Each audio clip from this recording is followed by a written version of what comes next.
Yvonne Nauta. Nou, daar is hij dan. Gefeliciteerd. Ja, bedankt, ja. Zomaar ineens, zo lijkt het wel. Nee, het is echt,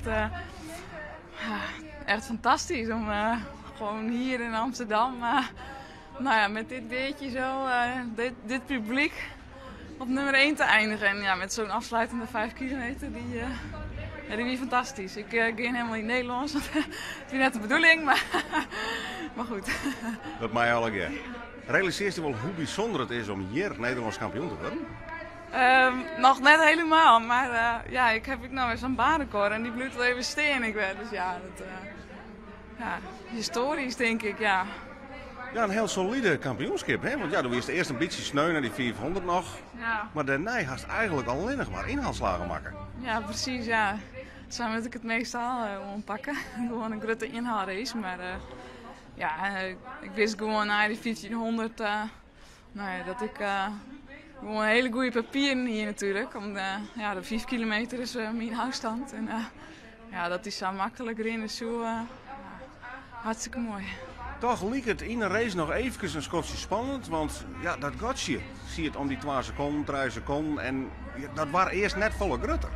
Ja, ik hier inderdaad de ronde 10, ik had in de gaten houden en de hele tijd peert zien een verschil of nou ja, toen, maar gewoon net gekmeidje litten en gewoon terugrijden, want ik wist wel dat ik nog lang net kapot zie. Dus ja, maar die wetenschap gewoon mooi uitrijden en dan nou ja, nog alles eruit persen, maar om het echt zeker, nou, om er geen twijfel mogelijk te lukken.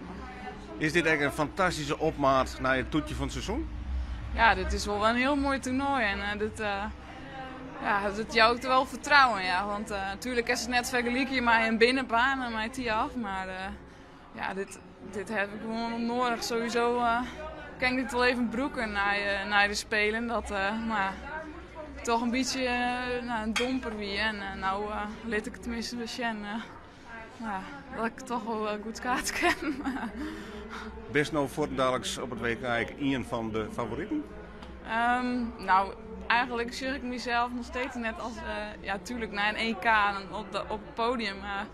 Je is er misschien niet keer bij, maar ik zie mezelf nog steeds toch meer als een lange afstand rijden. En ja, dan ben ik toch afhankelijk van mijn 400 en 1500. En ja, dit seizoen rennen ze wel goed, tenminste de 1500. En hoe mijn lange afstand zit ik net zien, maar ja, het bloedt een allround toernooi, dus en daar heb ik net op getraind. Maar ja, dit is ook wel een hele goede training natuurlijk.